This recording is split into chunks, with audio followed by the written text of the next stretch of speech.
all, thank you for inviting me for this workshop because, I mean, to be frank, for a civilian like us, just entering the AFMC campus gives us goosebumps. So I think the major reason I said yes immediately, saying if something is held in AFMC, I should go there once to talk that thing. Okay. To start with my topic, like artificial intelligence, like we know that artificial intelligence is now into everything. So whatever you name it, that is a buzzword, and everywhere we say we have to have artificial intelligence. Now, do we really require artificial intelligence in hearing aids, and how? Why is it required? And then next talk after me, I think from the schedule I've seen is by Mr. Anup Narang, who is going to talk about artificial intelligence in hearing aids. So I'm not really going to dwell more on what is there in the hearing aids. I'm going to talk more about why do we require artificial intelligence in hearing aids. I mean, being an audiologist, I feel that is what I need to justify saying why do we need it. Okay, so starting from the basic, how do we fit a hearing aid? Normally, to fit a hearing aid, we always say we should first have a good hearing assessment. So that hearing assessment, ideally, we say when I say assessment, it should be hearing assessment, that is audiological assessment, as well as non-audiological assessment. Meaning, first I check to see how much hearing loss does a person have. So does he require a hearing aid or not, does not require a hearing aid? What is the type of hearing loss? What is the severity of hearing loss? And once we know the type of hearing loss, it is like, it is telling us which part of the auditory system is not functioning. So is it the middle ear? Is it the inner ear? Is it the nerve? So we first need to see whether the surgical intervention is possible or not possible. Only when surgical intervention or the medical intervention is not possible, we start playing a role here in fitting a hearing aid. So once we say we need to fit a hearing aid for this person, I also need to look into what is the listening needs of that person. So why does he require hearing, and what are the situations in which the listening becomes important for that person? Is like, for example, this is more like what we talk with reference to the handicapping part of it. Like a person may have hearing loss, but if his communication is not an important thing in his job, then his hearing loss is not really so much handicapping for him. Whereas a person in armed forces now has a hearing problem, then it becomes a major handicap for that person. So we need to look into the listening needs as to how much is the hearing important over there. And once we have that, we go into, say, selection of hearing device. So that is, first of all, will he be benefited with a hearing aid? If it is a hearing aid, whether it is an air conduction hearing aid or a bone conduction hearing aid he requires, or does he require an implant? So those kind of major things we do. And then once we say, if he requires a hearing aid, then I need to check and say, what is the characteristics of the hearing aid that he requires? Meaning, how much loss does he have at low frequencies? How much loss does he have at high frequencies? And then what should be the gain and different characteristics of it. So based on that, we select what device need to be done. And then we have the process called as verification. The verification and validation, I can say, is the most challenging part for an audiologist. In verification, we adjust the gain of hearing aid at different frequencies for different sounds and adjust different controls over there as to how much should be the compression or peak clipping and all those parts. And then, and for that, we have special instruments called as insertion gain measurement or real ear gain measurement, using which we can put a probe in the ear and then measure what is the frequency and what is the gain that is being delivered by the hearing aid, and then how does it match with what is required over there. And after that, we go into validation, where we ask a person whether he is really benefiting from the hearing aid. That is mostly, validation is given by the person, and we also have some tests using which we can measure that. So it's either if it's an adult, the listener himself will tell us whether he's benefiting or not. If it is a child, it is more from the parent's response, we go by it. So now, what happens is, like when you're saying optimizing hearing aid. So what is important in optimizing hearing aid is we need to make sure that a person is benefiting from the hearing aid. So he's satisfied with the hearing aid he has got. So that is really a challenging task, because I'm sure those of you who are into otology and seen persons using hearing aids know that many patients come back with a complaint saying, I'm not happy with the hearing aid. This hearing aid is very noisy. So, or I'm not hearing well with this hearing aid. So many a times the hearing aid is purchased and it is kept in a shelf, not used at all. And we need a lot of adjustment here to make them happy. So why is it difficult to adjust a hearing aid. That is because, like the anchor rightly said, we need to understand the physiology of hearing. Our physiology of hearing is very complex. We all know that cochlea just doesn't transduct sound in the sense it does not just convert mechanical energy to electrical energy and transfer it to the auditory nerve. It is not as simple as that. It does a lot of analysis of the sound that we are presenting. There is a spectral analysis that is happening at the level of cochlea. There is a temporal analysis. So in terms of time, frequency, duration, it analyzes the sound, and then that is what is transferred to the auditory nerve. So now we need a hearing aid which can do this complex process of cochlea. It is not just hearing aid cannot just amplify a sound and make it audible for a person, because that is the simplest thing that can do. Okay. And when you look into earlier things of what is a hearing aid, most often people would say, okay, hearing aid will amplify sound and it will deliver it to the person. So that is not as simple as that, because such a hearing aid will not really work for us, anything. And then the next thing comes is the listening needs of a person varies. The listening need of mine is different from my friend, or my own listening need can vary from one situation to another situation. Like here, when I'm talking to all of you here, the environment is so quiet, so anybody talks very softly also, I can definitely understand. But suppose now I go into a marketplace and I'm talking to somebody, it becomes more difficult for me to understand because there is more demand on my hearing. So within a person also, it varies from one situation to another situation. So because of this, the hearing aid optimization becomes very difficult. And just a brief about the technological advancement in hearing aids. All of you know that we've started with analog hearing aids. Like when I entered the field of audiology, we had only analog hearing aids where we had like mild gain hearing aid, moderate gain hearing aid, meaning this hearing aid will give a gain of 40 dB, this hearing aid will give a gain of 60 dB, this hearing aid gives a gain of 70 dB. So we should have 4 different hearing aids. And looking into the audiogram, I would say, okay, this person will require 60 dB gain, so I will try hearing aid C for this person. And there were very few controls other than the volume control. There was something called as a tone control, if you have seen the old body level hearing aids. So the tone control was either emphasizing low frequencies or emphasizing high frequencies, depending on the configuration of hearing loss. And if a hearing aid had another additional things like adjusting the maximum power output, meaning what is the maximum intensity it can deliver, then that was an additional feature. Or if a hearing aid has an option for peak clipping, meaning we want, when a person has hearing loss, we all know that there is something called as what is the uncomfortable level for a person and what is a comfortable level for a person. So whenever we give a hearing aid, the sounds should be comfortable, yet it should not reach a level which is uncomfortable. So if I give a constant gain, if a hearing aid amplifies all sounds by 40 dB, then definitely there will be some sounds which are comfortable, some sounds which are uncomfortable. So we have to balance that part of it. So we had little controls for that. So we had analog hearing aids, and we had trimmer controlled hearing aids. Then came the digital hearing aids. And now we have this digital hearing aids with artificial intelligence. So the analog hearing aids, the trimmer controlled hearing aids, I can say are the bygone era where we don't really use it that much now. Right now, the current thing is where we use digital hearing aids commonly. And what is coming in is the AI-powered hearing aid. So now with the digital hearing aid gave us a lot of advantages. That is, it gave us a lot of advantages in terms of adjusting its characteristics, hearing aid characteristics.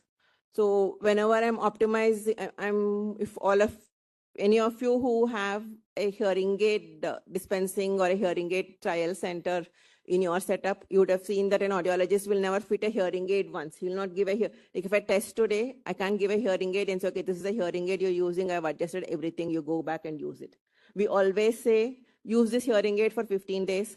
Come back and tell us how you're hearing with a hearing aid. And then I will do a fine adjustment. That is called as fine tuning of a hearing aid. Unless we fine tune a hearing aid, a person will not be satisfied with a hearing aid. Okay, because the digital hearing aid gives us a lot of advantages. All of you know that a digital hearing aid is a programmable hearing aid where I can program each frequency and minimal frequency bands I can program. I can program it for soft level sounds. I can program it for loud, medium sounds. Like I can say, give 30 dB gain for a soft sound and give only 20 dB gain for a loud sound. So I have the control to do all those things. But then I can do all that not in one setting. Okay, I'll always do that based on what the patient's experience is. Okay, so fine tuning will depend on two things we normally say. One is the patient's experience and what is the clinical expertise of the audiologist who is doing it. Okay, why do I say that? The two things. One is because, like I've been saying, we have gain at different frequencies, gain for different level sounds. We have like attack time, release time, or we have so many features in a digital hearing aid which can be activated or deactivated. At a first setting, I cannot really make out. Like, for example, simple things like a volume control. A digital hearing aid, you can either activate the volume control or deactivate the volume control. For some people, it may be better that they control their own volume. For some people, may find it more difficult. So I will deactivate it for some clients. Or should I activate the noise reduction or not activate the noise reduction? Or should I have different programs for all these things? So that becomes a very, very challenging thing for us. And that is because hearing aids in general, when you, like we have different formulas based on which we decide what should be the characteristics of the hearing aid that is given. And that is all done based on what is the average hearing level, or it's for a, I mean, it takes the average. Like if a person has a moderate hearing loss, then we require this much gain. If the hearing loss is 70 dB, I require this much gain. That is how it goes into. And it also does in the average listening environment. So a noisy environment, a quiet environment, a dash dB of signal to noise ratio, what it should do is what it does. Okay, but what we have to remember is that for any person, this comfort level, discomfort level is not one level, it is a range. And it also varies from one person to another person. Okay, we may be having two people with normal hearing, but our intensity, which is comfortable to us, will not be the same. We may say it's around 40 to 60 dB is comfortable to most of us, but it is not always. Like I may like it little higher, somebody may like it little softer. So that varies. Okay, the discomfort level is also a range. So it's not just one number. That is a major problem we have. And there is variability among all of us. That is a major thing we need to keep in the thing.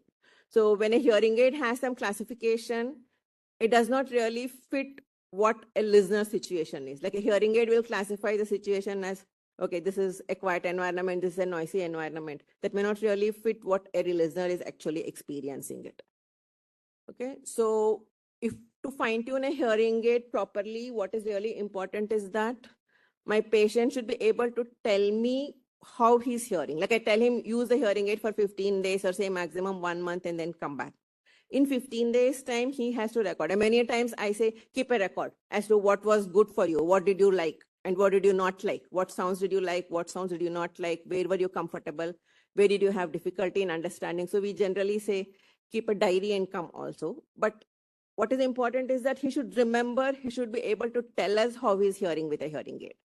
And one, of course, if it is an adult, he can tell us. If it is a child, it is only the parents who can tell, saying that, okay, that sound was very not comfortable for him. He started crying in that environment. So he could hear well when these sounds were presented. So the mother has to tell us what it is, or the parents have to tell us what it is. So unless they tell us exactly how they're hearing, we're not able to fine tune it. And then I should be able to translate whatever he's saying into my scientific terms as to adjust it, because like the parents will come and say, or the client will come and tell me, okay, the sound doesn't, it doesn't sound good. So now what is that doesn't sound good? So it sounds very noisy. It sounds very bloomy, or it is, I didn't like that low pitch thing. It sounded very hoarse. So there are very different terms people will start using it. So we have to translate this to say what exactly the problem is, and then say, okay, should I adjust low frequency? Should I adjust high frequency? Should I change the compression characteristics? Should I activate frequency compression? Should I activate linear compression? I mean, linear to non-linear, what should I be doing? So we need to look into that. So that really becomes a challenging part of it. So at present, like the conventional digital hearing aid, what is done is that we have preset programs which can be used in different situations. So I can have program 1, program 2, program 3, and say that, okay, when you're in a quiet situation, use program 1.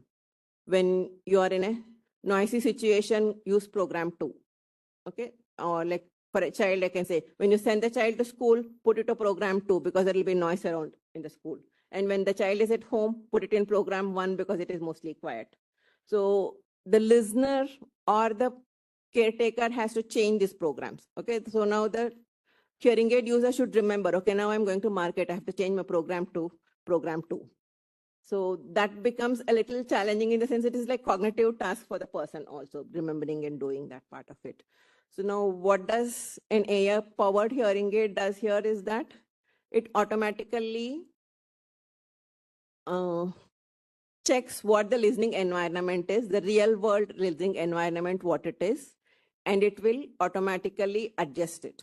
So it will say, okay, now this person is sitting, somebody with a hearing aid user was sitting here, the artificial intelligence powered hearing aid will automatically say, okay, now he's in a quiet situation, so this is the requirement for this person.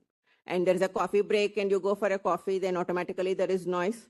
So there is an instantaneous change identifying the listening environment. So that is the major advantage of artificial intelligence we have, which becomes a challenge when we don't have this. Okay, so basically in artificial intelligence, we have something like this deep neural network technology, which tries to say whether the hearing aid can mimic what our brain does. We know that our brain automatically cuts down the background noise. Like if I'm listening to a lecture and somebody else is talking to me, I'm not interested, or somebody at the back row is talking and I'm not interested, I can always ignore that and listen only to what the speaker is saying if I want to. Or if I don't want to listen to the speaker and I want to listen to my background people, I can always do that also. So that kind of a thing our brain has. So now can a hearing aid do that is what they've tried to do it. So you have this deep neural network which will analyze the situation and it will automatically adjust nothing. So basically the major advantage is enhancing speech and reducing noise, because that is what is most often we require it. Okay, so that will automatically improve the comfort. So now it becomes a chain. If a person is understanding well in all situation and I don't have to worry about adjusting my hearing aid or what I'm getting from the hearing aid, then automatically all my other functions also starts becoming better. So cognitively also I will do better because I don't have the strain of hearing. So most often if you've really talked to patients who use hearing aid and or who have hearing loss and where they have listening is a big demand for us, it becomes a fatigue. Like I know children, school children who will say at the end of the day, it's a fatigue for them because they're listening, they're struggling to listen. I mean, it's not a struggle which is seen over, it's mentally they have to pay their attention. I'm sure all of you can also experience that. Suppose if you're in a noisy situation for a long time and you're trying to understand what others are speaking, then again, it becomes a mental fatigue for you. So those kind of things are eased off when you have this enhancement of speech. So automatically there is improved benefit overall. So with the artificial hearing aid, hearing aids with artificial intelligence, we say that it normally, one, it adjusts and improves hearing ability in various listening environment. So it basically increases speech recognition ability and understanding. And apart from that, there are also other advantages which AI has brought in, where it can detect motion, it can track your fitness, it can track your health, all those other things also it can be doing it. Okay, so some of these examples, if you, it can translate languages, it can have many other features. So some of the examples I can give is like saying it recognizes voices which are more important for a hearing aid users. Like for example, if I'm always paying more attention when our family is speaking to me or my friend is speaking to me, and that voice becomes familiar to the hearing aid. So the artificial intelligence will recognize that. So whenever I'm speaking to a family member, and suppose there is background noise also, like somebody else is speaking and my own family member is speaking, it automatically tunes my hearing to the family member. So it has that advantage in a thing. Okay, and background noise reduction is there in the digital hearing aid also, but then this automatic doing is what the artificial intelligence is a major thing. Okay, and then example, if you're watching a TV regularly, so then automatically when the TV program comes, the hearing aid with artificial intelligence will tune the hearing aid to listen to that because they know that, okay, I want to watch this TV program. I mean, just an example I'm giving, it could be anything of our choice, what we are doing, anything. Okay. And in addition, it also has a lot of other frills, I can say, where it has, like, for example, fall detection. One of the major problem in age-related problem is also fall, right? And we also know that with a person with hearing loss, there is more chances of fall than that because our cochlea is responsible for hearing and vestibular. So that automatically has a relation, I think.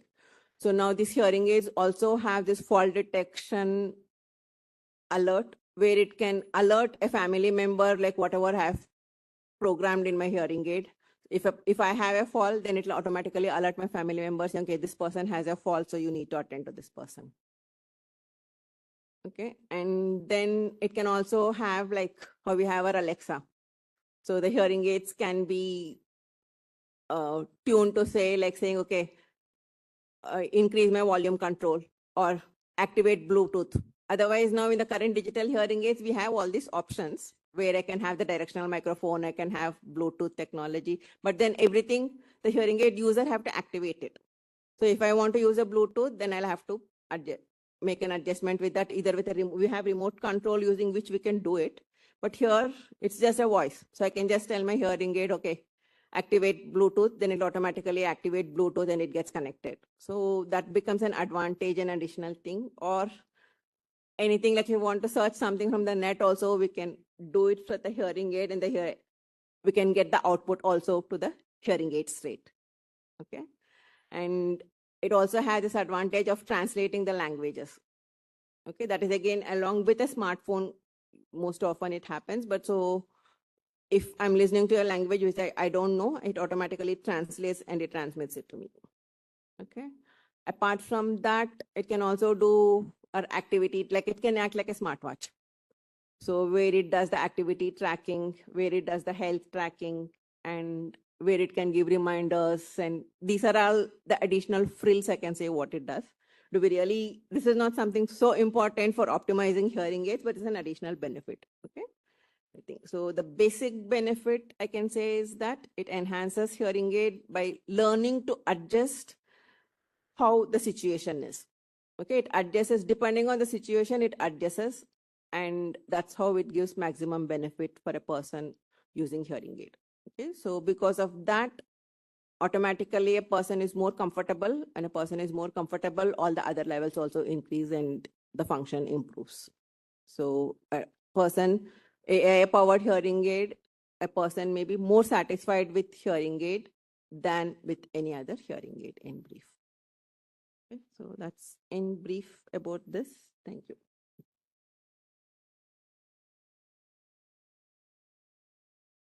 If you have any questions, I can answer. Well, I have one. I just wanted to ask you, from analog to digital was a quantum jump in technology, and along with it was a quantum jump in the costs. Yes. Now, as a practicing audiologist, is there an equivalent jump in the cost from digital to AI powered? Yes. That is a big jump. Significant increase?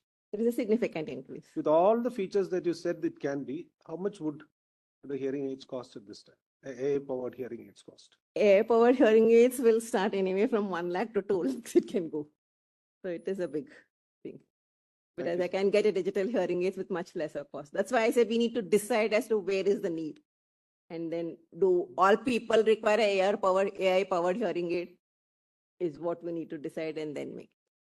It's definitely an advantage. It is like anything you have in the market for your car. Does the insurance cover it? Health insurances cover hearing aids? Some health insurances do cover now. There are more and more of them are getting it. Yeah. Thank you so much. Any other questions from anyone? Yes, Dr. Madhav.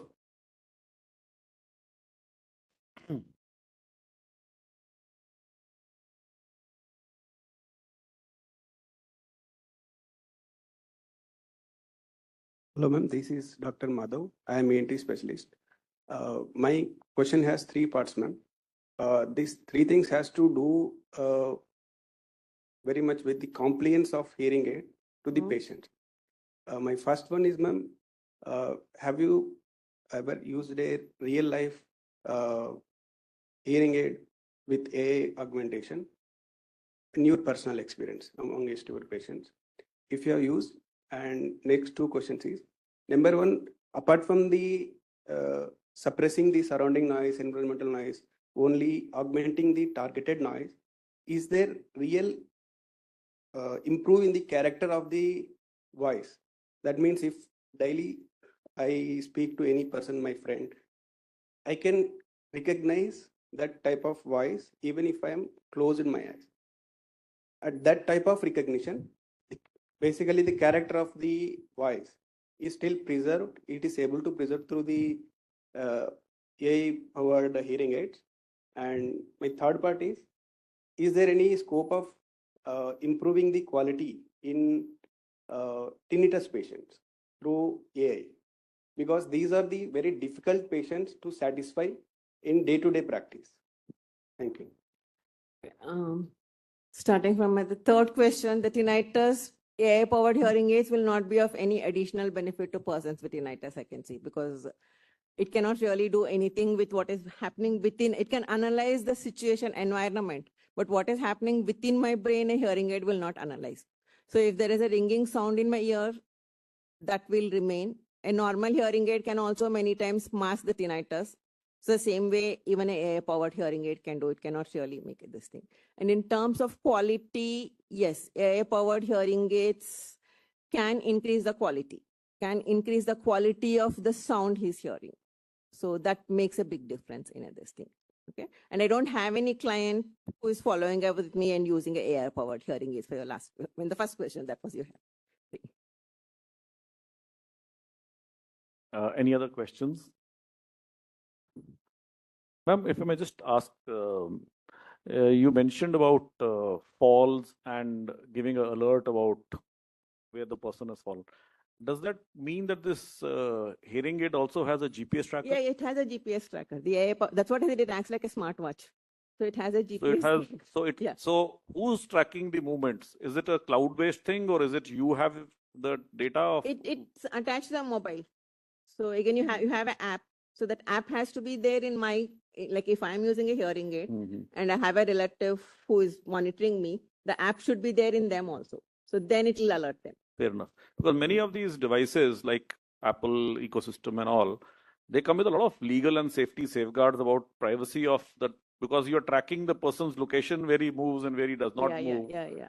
And I wonder if that sound ecosystem exists by any way. They can really legally keep a track of people. Yeah, because actually the manufacturer, that happens even with a cochlear implant. We have a lot of tracking in cochlear implant systems also now. Like I can, even in a normal digital hearing aid now, I can log on to say for how many hours he has used the hearing aid. Did he really use it for 6 hours a day, 8 hours a day? So now all that information is also there in the manufacturer's. What is the misuse potential of a hearing aid being an IoT device? The misuse is the... Can a rogue audiologist deprogram a particular or give a different, like if a person is hearing X, but he is being made to understand Y? Is it possible? Can you repeat? Suppose he is hearing X, but then if there is an IoT device and if it's a network and an audiologist has control of the device, can he feed him some other information? No, that is not possible at the moment. Okay.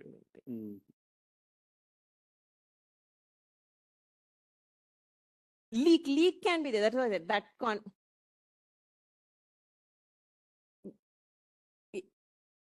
Yeah. The information is collected. So now how confidentially it's kept. That is really, I mean, it's like only trusting people. Like the hearing aid users will trust like how all patients will trust the doctors. So it is like a hearing aid user is trusting the hearing aid company and the audiologist is this. I think that's it. One last query, ma'am. These are remotely programmable yes, devices? These are remotely programmable devices. All these. And without AI powered also, we have remotely programmable hearing aids. That is it. Lively discussion, and with that we come to the end of the first session. And thank you very much for a very lucid lecture. The questions that were asked shows the interest that you have evoked in this paper. Thank you. Give her a big hand, please.